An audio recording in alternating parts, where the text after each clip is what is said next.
Welcome to Chapter 9, Reincarnation, Part 1.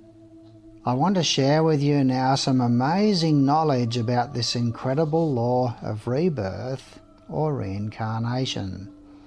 On our journey of discovery about who we really are, this topic has got to be the one that is dearest to our heart. I mean, all of us love life. There are only a very small percentage of people who choose to end their life. There are unfortunately too large a percentage, however, who do commit a slow suicide by smoking, drinking, eating and drugging themselves to death over a prolonged period of time.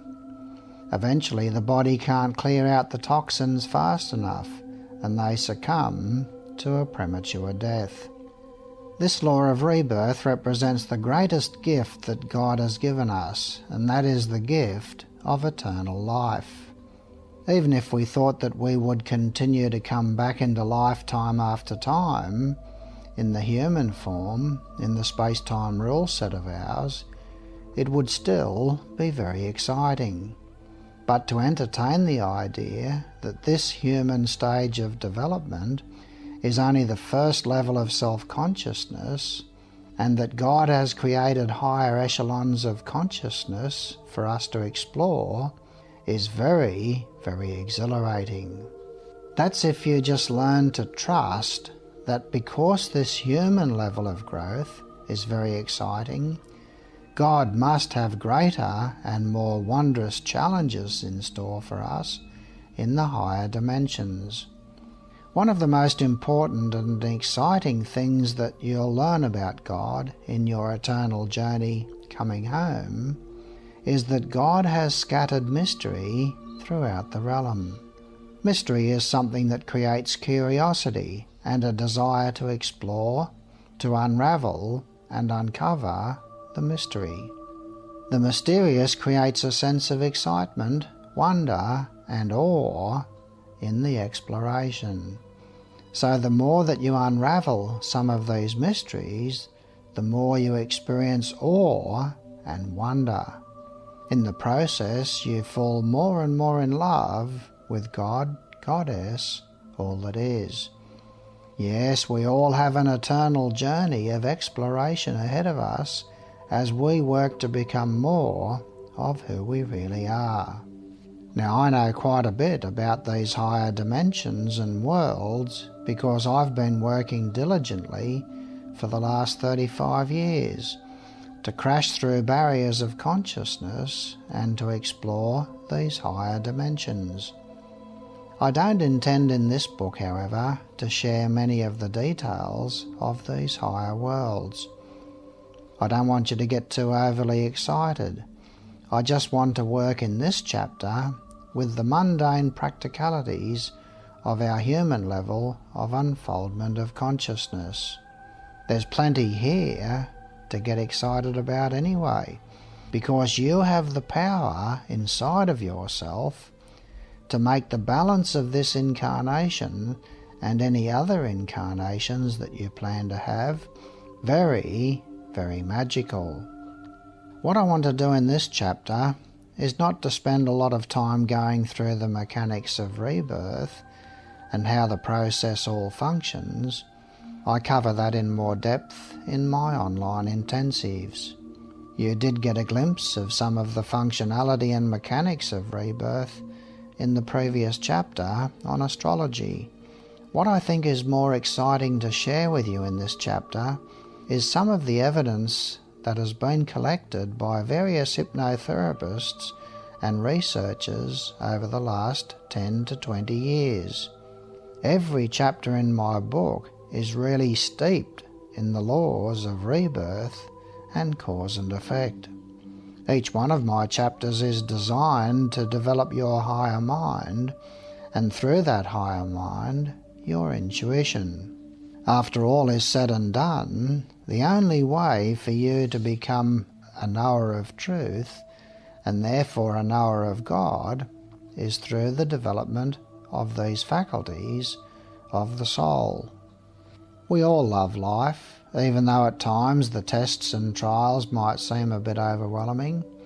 We have all had our fair share of moments when we just felt like throwing in the towel, but at the innermost reaches of our existence, we are all very grateful for the opportunity for experiment, experience and expression that life entails. Even the grossest skeptic, agnostic or atheist hopes in some way to be immortal, perhaps in the memory of those left behind through their creative achievements in what is erroneously believed to be this one chance at life. Yes, we all wish at our innermost being to somehow be immortal. I need no convincing of the truth of reincarnation, even though I grew up as an atheist. Once I've proved beyond any doubt whatsoever the validity of astrology, not only in my life, but in the life of hundreds of other people, there was no looking back. Belief in astrology automatically incorporates all the baggage that comes with it. It's really not possible to just suggest that you believe in some aspects of astrology.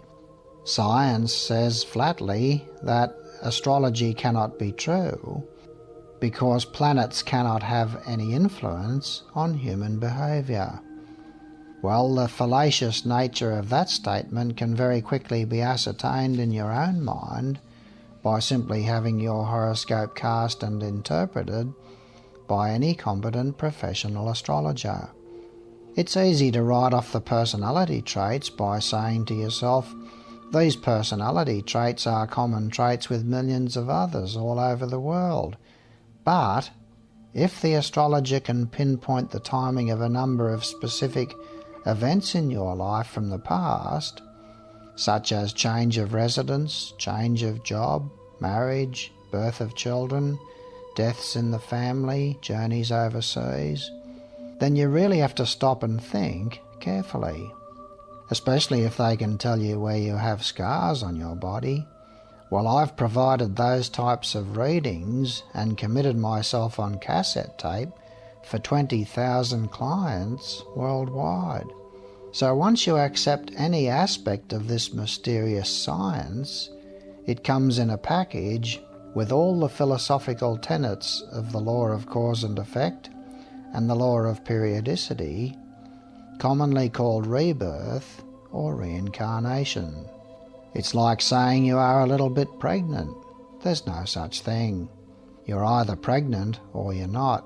There is no in between. It's the same with astrology.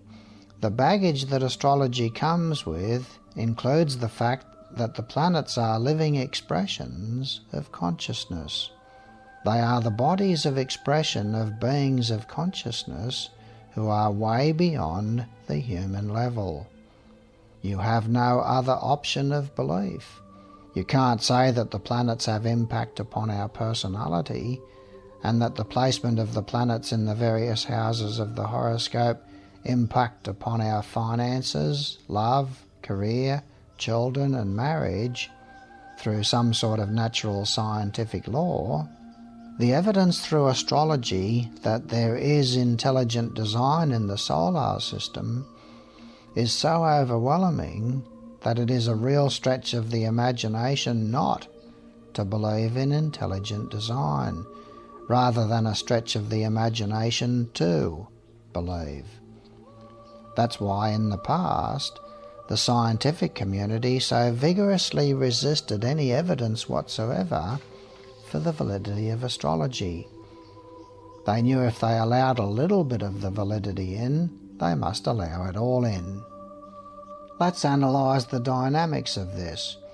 In the past, both the clergy and the scientists set themselves up as the sole arbiters of truth. The scientists portrayed themselves as the sole arbiters of physical reality, and the clergy portrayed themselves as the sole arbiters of spiritual truth. They both had a vested interest in protecting their prestigious positions in society. Everyone is very passionate about their beliefs, But when you have invested 20 to 30 years of your life in gaining a variety of scientific or theological degrees in order to climb up the ladder of prestige in the community, you will naturally protect that interest with every bit of energy that you can. In the past, the power has always been with the clergy and the scientists, or the clergy and the politicians. In order to protect their entrenched power over the people, they simply passed laws to eliminate anyone who taught anything radical that could undermine their entrenched authority. These laws fell into the categories of heresy and blasphemy. It was very easy. These laws had such wide scope that it was a catch-all to eliminate anyone who threatened their power. The Spanish Inquisition, for example, lasted for 600 years.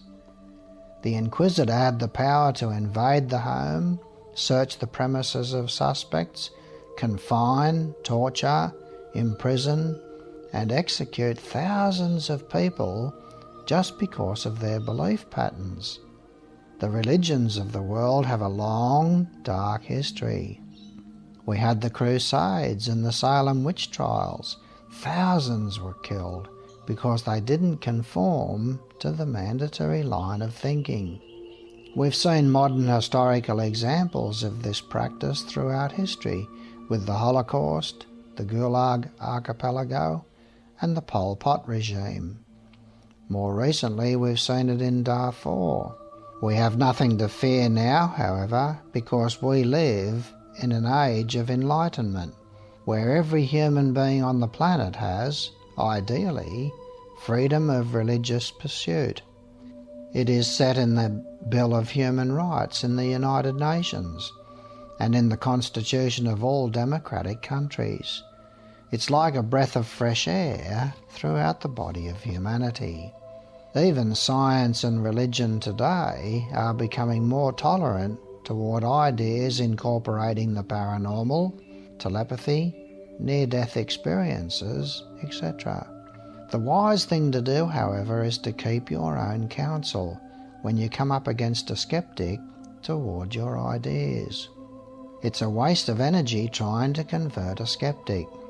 They are passionate about their ideas, and they are entitled to their ideas and beliefs.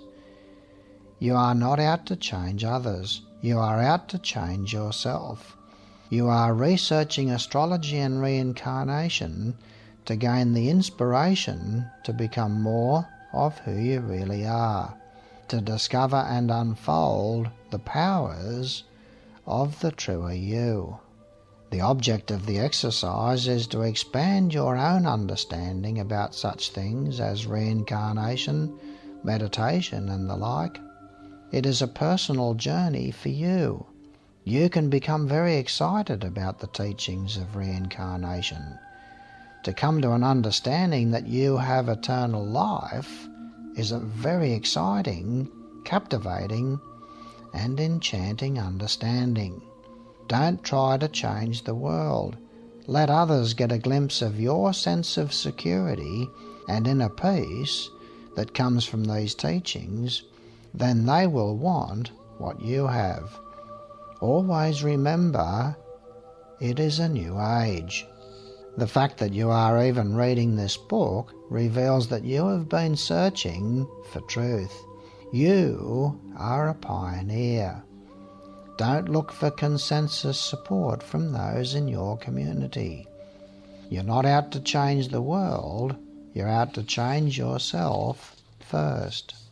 The world you can tackle later, when you have transformed yourself. If there is any truth to the law of rebirth, it's worthy of investigation with every fibre of your being. After all, if God has given you the gift of eternal life, that is the most beautiful gift that you could possibly have.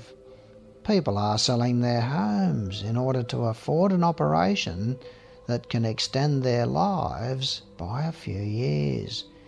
You have the chance to prove to yourself that there's no such thing as death, that even when you leave the current body, you are still awake, aware, and alive, just in another dimension. I mean, that is worthy of investigation. In this chapter, I'm going to present 100% proof of reincarnation. Now you might say to yourself, well, I already believe in reincarnation, but I would suggest to you that you have a degree of belief in reincarnation. The idea is to develop and build up that degree of belief to eventually have total belief. Ancient belief. The teachings of reincarnation are not something new. They've been around for tens of thousands of years. Buddha taught about reincarnation 2,500 years ago, and the belief is still intact among the various Buddhist sects throughout the world. Pythagoras was a Greek mathematician and philosopher. He had a wide following in his time and taught reincarnation, astrology, and meditation to thousands of his disciples.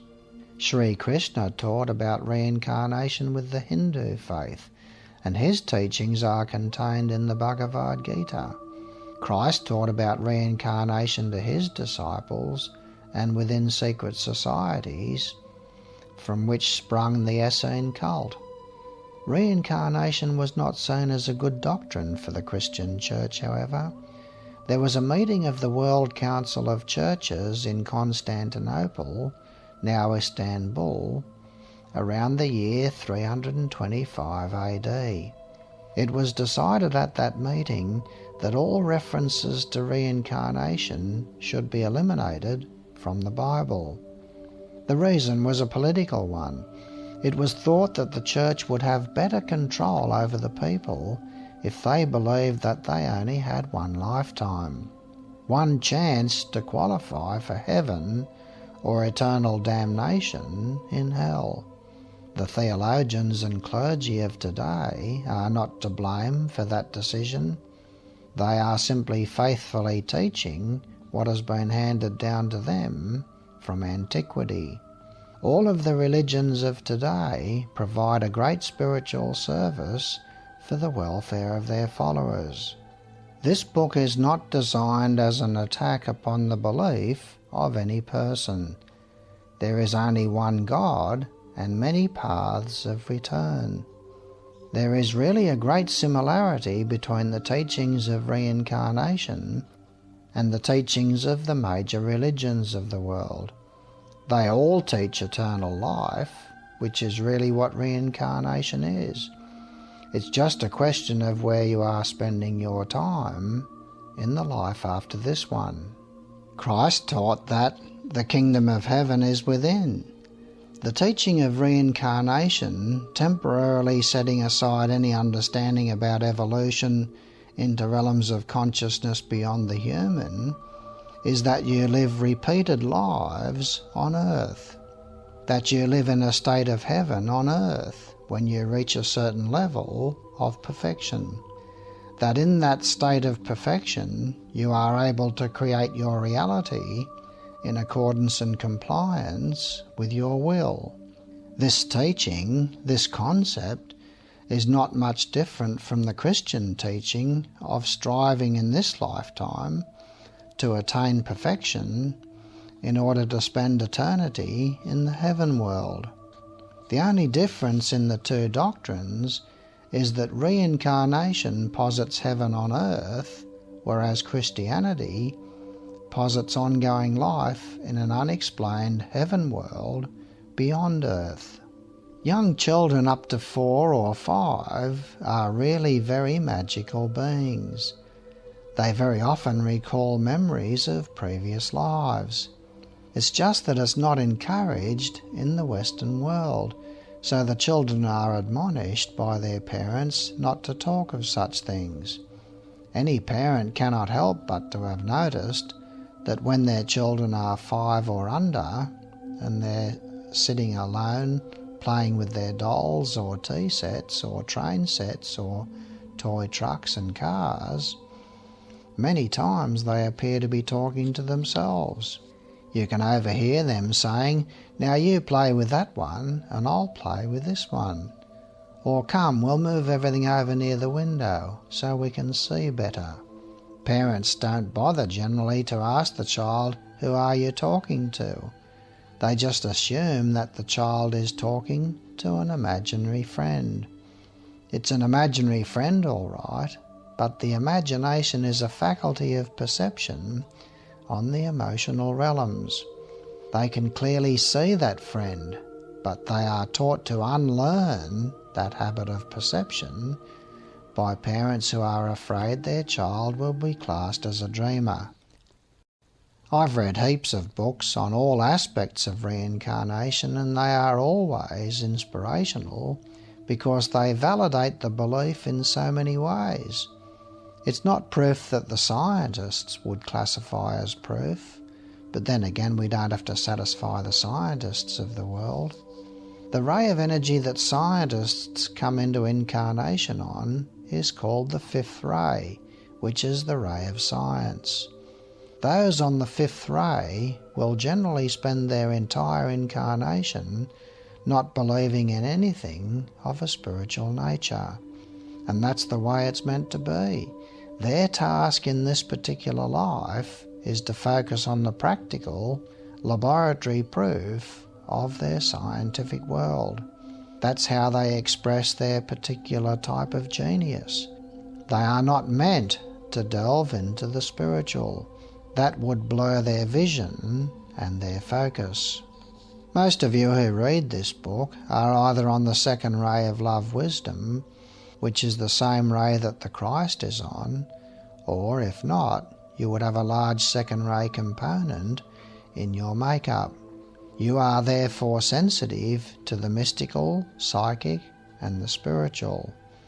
You are tuned in to things like telepathy and the paranormal generally. I want therefore to share with you some tantalizing findings from a variety of very good books. In this way, I'll save you the time of doing all the research yourself. This book of mine is a living book. It speaks to your soul.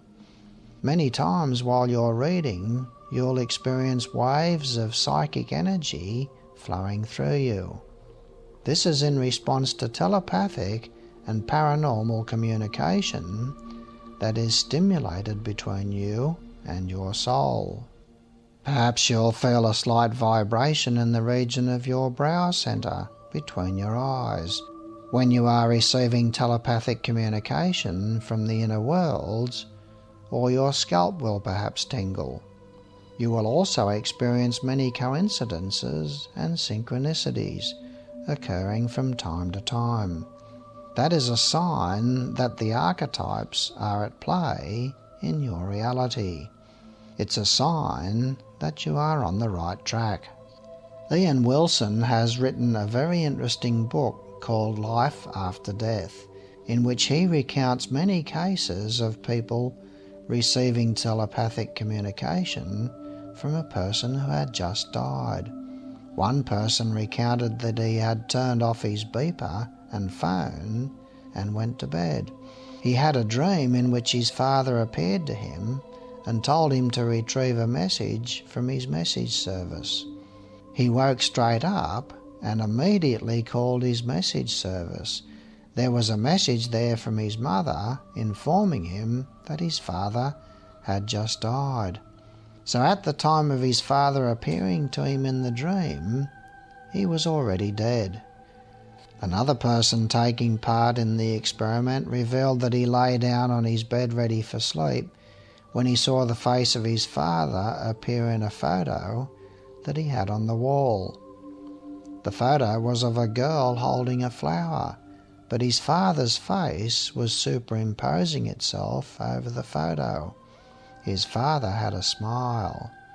The next day he received a telegram that his father had died at about the time of the photo incident.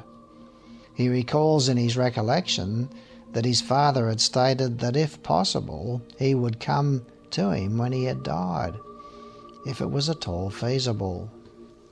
Space doesn't allow for an exhaustive study of this type of telepathic communication, but the whole world is loaded with thousands of revelations about these types of communications. Science writes them off as fantasy, but humanity is far too intelligent now to allow all this evidence to just be swept under the carpet. Near-death experiences. This is one of the most exciting areas of evidence for the validity of life after death.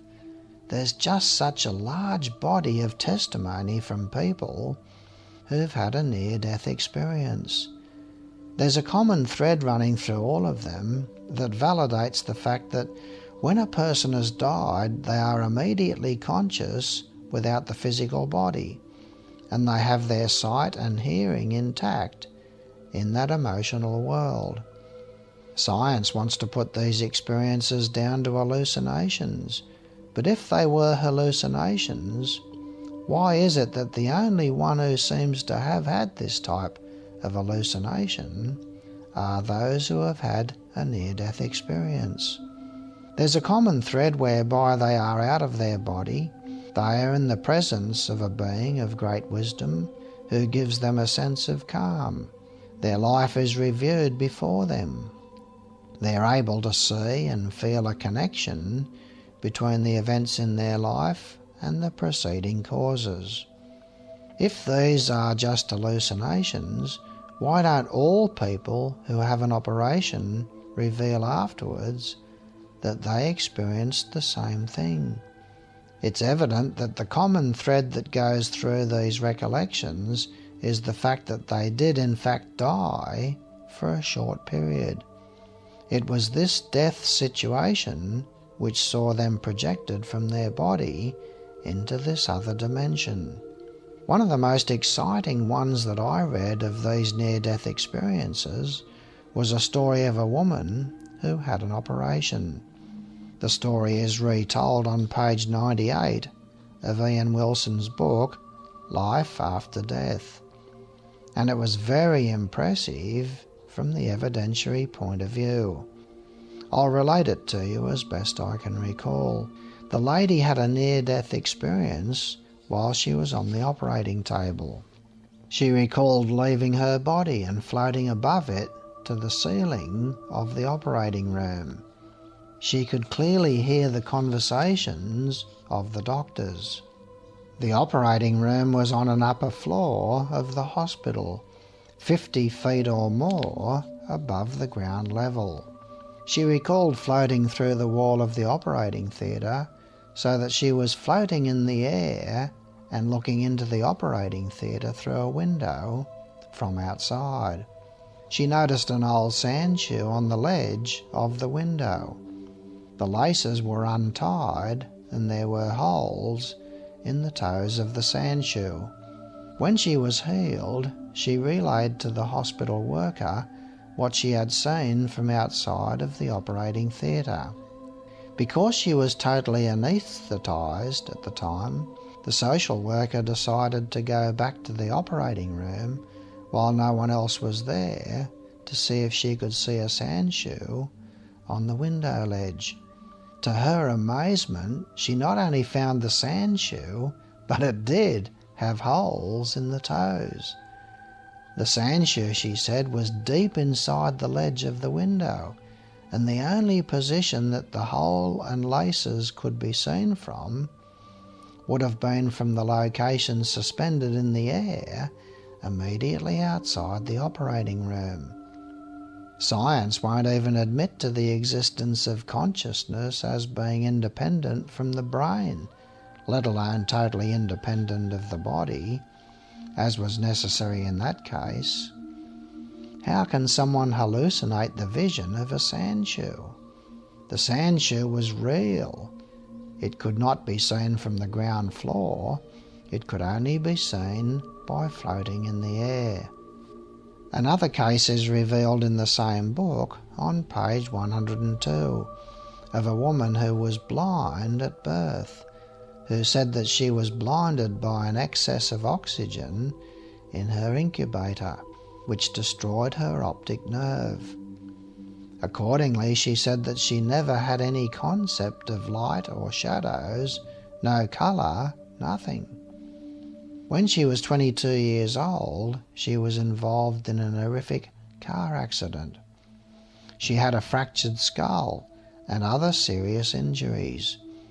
Soon after being taken to hospital, she had a classic near-death experience. In her own words, she recalled that she could move around freely and that it was the first time she could experience seeing anything. She recounted how the doctors were talking about her and that she could see them working on her, and she could hear them saying something to the effect that if she survived the operation, she would more than likely be in a vegetative state. They had discussed that her head injuries had been so very severe. She kept trying to scream at them, and she kept trying to tell them that she was fine, that she could hear them. She recalled how frustrating it was to be so desperate to communicate with them, but to no avail. She was shouting with every ounce of strength that she had, and they couldn't hear her, even though she could hear them. Remember that this woman was blind at birth, so how can she hallucinate seeing things, as the scientists would suggest, when she had never had an actual experience of sight? Because her optic nerves were not functional from the time of birth. It proves that we see by other means in the out-of-body state. There are thousands of such cases available now that have been documented in a variety of books, so they are there to be read. They'll help you to develop your belief patterns. Belief patterns are very, very important to the effectiveness of your meditation experiences, so it's advised that you pursue your studies about these type of experiences. Another very good book on explorations in the frontiers of human consciousness is The Cosmic Game by Stanislav Grof.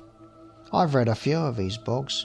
He's a professor of psychiatry in the USA and says in page 3 of his book, "By shedding the limitations of the rational mind and the straitjacket of common sense and everyday logic, we can break through the many separating barriers, expand our consciousness to unimaginable proportions, and even experience union and identity with the transcendental source of all being."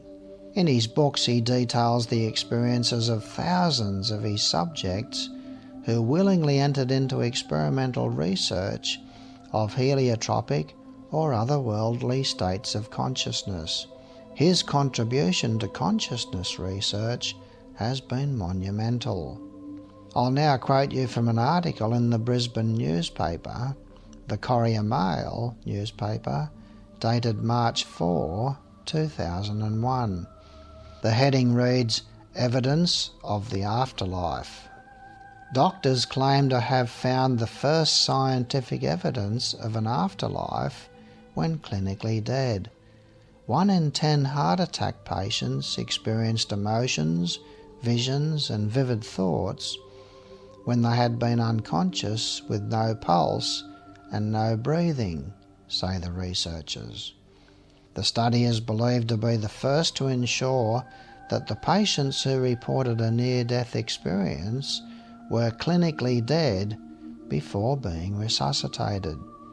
Debate has raged for more than a century over whether the sense of entering another world, feelings of peace, and a light at the end of a tunnel are evidence of an afterlife.